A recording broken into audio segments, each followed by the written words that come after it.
How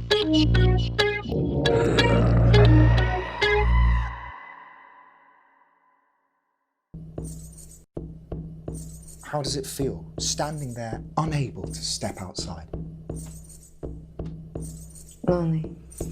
Dance, dance in the month of May. Dance, dance for the Queen of Fae. Oh, my sisters, dance and sing. Dance around the fairy ring. Green Eyes has come knocking for you. They're Outside is about a lady who's agoraphobic and won't leave her house in Hastings Old Town, and a TV psychologist who goes in with the attempt to get her to leave the house in 10 days, only to find out that there's a local legend of Green Eyes, something going on in the folklore of the town that is tied to why she won't leave the house. And as that gets investigated by our psychologist, his very ABC ideas of psychology begin to kind of peel open and fall apart. Just consider that everything you think you know is wrong. When adapting a folklore myth, so I made this myth up, so I didn't really have to adapt anything, but what you do have to do is kind of look at the folklore around England and just kind of old weird ghost stories. What I mean by that is something ancient and something that's got kind of roots in paganism. So with the Jack in the Green, I did a lot of research into this pagan festival that happens in Hastings every year that I've been to since I was a kid. I love this thing. It's called the traditional Hastings Jack in the Green, and they have these giants which are representing there's like a giant tree man, and people tear the leaves off him in a kind of sacrifice on the castle, and what that represents is the birth of summer. So I did a lot of research into this thing that I've been to every year just to find out more about where the roots of that came from, whether that was a kind of Mayday customs that you find in films like The Wicker Man, which obviously I love. And then with the Green Eyes myth, it was just fusing those two things together to trick the reality and make it feel like it had been a part of that. But of course, the actual Jack in the Green thing is a very positive day about the birth of summer, whereas the Green Eyes myth is a lot darker. So Green Eyes is a made-up thing, and I was so happy because when I spoke to people in Hastings about this film, they told me, oh yeah, Green Eyes, I've heard about that, I know about that. And I wanted to create something that felt like it had been forever with the town. And with that story, it feels like it is somehow part of its folklore because there's so many ghost stories in Hastings and things like that. So Green Eyes really is a made-up thing, but I love that hopefully a lot of people would think that it isn't. And I know that Emily Booth did a thing recently, a promo for the film, where she said, oh yeah, the Green Eyes story that's been part of the town's mythology, so we want to kind of make it so and make it part of the mythology of the town. When I was a kid, I did go to Sunday school and traditional church, but at the same time, and my parents will probably see this and talk to me about this, but there was a lot of sun gods all over the house and a lot of pagan upbringing as well. And I don't know if there were certainly copies of the Golden Bowl, and candles and tarot cards were very big. We've got tarot cards here. Tarot cards were a very big part of growing up, and it was great. I remember being in crystal shops, the Festival of the Mind, Body and the Spirit every year when I was a kid. There was also this spiritualist church in Hastings. So I'm from Hastings where the film is set, and there was this church, the Spirit Church, where we would go there with my mum and dad, and people would tell me, your granddad's behind you. And I don't believe in this stuff. I'm going to say that right now. I don't actually believe in ghosts, but what an amazing universe that was to be in this church and see a lot of people being told, your relatives are in this room, standing in this room. And I thought it was fascinating. I didn't think it was that scary. I thought it was really kind of, maybe at night I did or something, but when I was there in the moment, it was just like, wow, it's a magical universe. And I believe that. I guess I'm agnostic. I just don't believe that my granddad was behind me. But I love the ritual of that. And then I went to this other event where somebody on the stage let somebody come through them. They got possessed by somebody that was inside their body, another person. And then that other person spoke through them. So again, although I don't believe in that, I really wish I did, I just don't. I think that night out, that ritual, that being at that event, was fundamental to a lot of why I write ghost stories, because I would love a ghost to walk past right now, and I haven't seen that. And maybe, I don't know, it's a weird thing.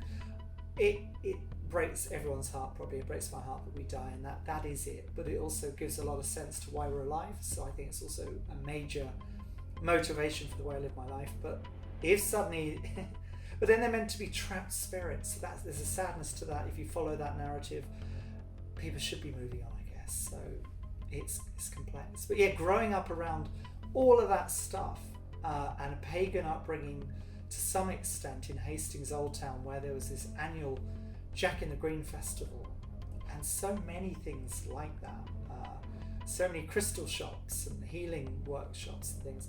That was a huge inspiration for writing it. Yeah. So how I target fear? Yeah. Here's a weird thing, right? So I'm terrified at a fairground. I can't go on those rides that just drop you, like the Saw ride or something. I find that absolutely terrifying.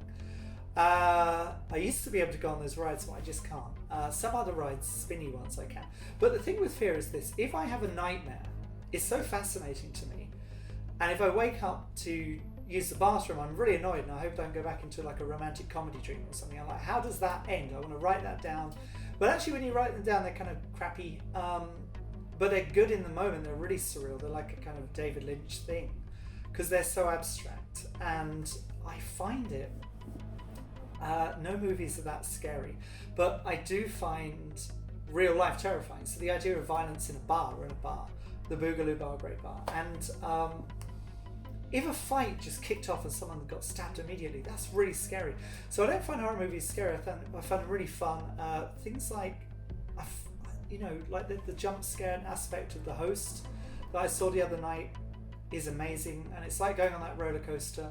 But the dramas are scary. So a movie like Requiem for a Dream is deeply frightening, and I know, like those kind of, this concept of fear is just Begbie in Trainspotting. Just that the wrong guy or girl just suddenly kicks off and they've got a weapon on them. That's really scary. That your life could end instantaneously in that situation. Often in life, I think that there are people that you meet and there's something going on, and that's cool, and I think it's great that people are in a culture where that's more I think the weird thing is, I think horror in a way is like therapy. So the thing with horror is, Clive Barker said this thing, which is that a lot of people are very anti-horror, and they'll say, I don't like those films, and yeah, fair enough, in the way that I don't like the Saw ride. But what he said is, in a way, some of those people might be a little bit repressed. So because horror opens Pandora's box, not everyone wants to open it. Not everyone wants to. A film like Hellraiser and stuff like that obviously digs so deeply into so many. That's just an A to Z of dark universe stuff. I've always found it fascinating, more so. And Stephen King says that horror isn't about death; it's about life, and I really believe that. So somebody like Sarah, in life, I just think it's part of everybody, that everybody's got their vulnerabilities. All the characters go on a journey, and the thing is that the yin and yang, we all have in us, the light and the dark, and the confidence, and also all the insecurities, and that battlefield of horror cinema plays those things out with quite literally people with axes, and it's not literal. The whole metaphor of the genre, the whole Carol Clover last, but Men, Women and Chainsaws, is all about looking at the tropes as symbols and what it actually means. So we're all the final girl, we're all the killer, we're all everything. And so I think that, yeah, we're all Sarah, we're all Max, we're all Nicole, and it's very hard to differentiate a lot of that stuff in horror genre. What are your top rules to consider when writing unlikable characters? When you write an unlikable character like Max Israel, the movie, you don't hold back. So I think a lot of people would. We're in a very PC culture, and I think that's problematic cinematically. And that's a mouthful. I'm going to explain why. I don't think that movies should express politically correct genders. I don't think that would work as a mirror of the complexity of human nature. I think it wouldn't work. So when you take a character, you know, Jordan Belfort in The Wolf of Wall Street, and then you've got various characters that are hugely problematic, you don't have to like them. I think that you can watch movies and not like the character. Somebody said recently they hated Harrison Ford in Blade Runner and things like that. That he's just a git.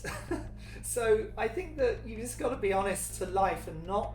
Is, you know, if you're writing characters now in the environment that we're in, which is obviously got some extremely good things going for it, of course we're in a very good time. But if you're writing cinema, you have to shut that side down and say, well, you know, who are the bad guys? And there's always this rule: make the bad guy badder, because if you're going light on that, then Sarah's.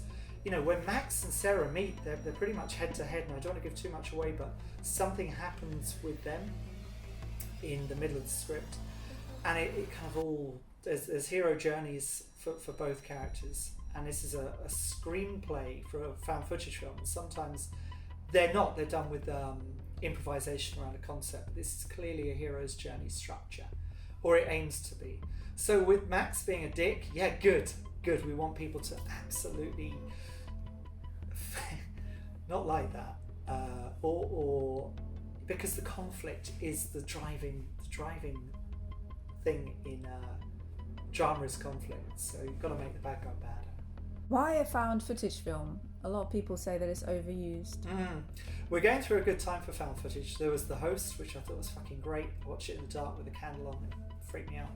A film called Followed, about another dick of a YouTuber. It's actually really good. Films like The Houses That October Built and Willow Creek. Well, they're older films, but it's a good time for found footage because of lockdown, probably. So this was not conceived as found footage. It was conceived as a drama about a lady. I think I told you this once. Who she lives in a cabin in the woods. It's maybe even going to be in America. The cabin gets burned down by a supernatural fire, forcing her to cross the woods to the safety of the next cabin along. And a bit like in the M. Night Shyamalan film The Village, she goes through this kind of Red Riding Hood journey in the woods, but that's a bit too much like The Village. Plus the fire was a big problem. I like The Village, a lot of people don't like The Village. I think it's great. So the thing about The Village, and that it was a bit samey, and so what I wanted to do was find a way into it that was different. So when the idea of a found footage context came along, that this guy would come into the house with a camera, and this lady's agoraphobic, so all the tension of that, of suddenly after 5 years having somebody there trying to kind of push her outside into the open air, into these woods where green eyes and all this stuff, you know, could be a real thing, was interesting. It made the script come alive to do it in a found footage way. So it wasn't for budget or anything like that, because we'd have tried to raise for the other version. It was literally that the found footage was the best way into this narrative. What's next? We're doing a film called Frostbite. Frostbite is very simply about Santa Claus turning into a werewolf on Christmas Eve and wreaking absolute havoc in a small town. It's very different to They're Outside. Nicholas Vince is our werewolf. I mean, he's our Santa Claus as well, obviously, and I can't think of a better Santa Claus. He is Santa Claus. We've got Mark Arnold from Teen Wolf, my favourite 80s movie. He's the guy that was bullying Michael J. Fox the whole film, and he plays a cop in this. We've got Emily Booth coming back playing Carol, and it's a lot of the old team that made They're Outside. So exciting to do a Christmas movie, because I just love Christmas horror films. That's what we're doing. Look out for it.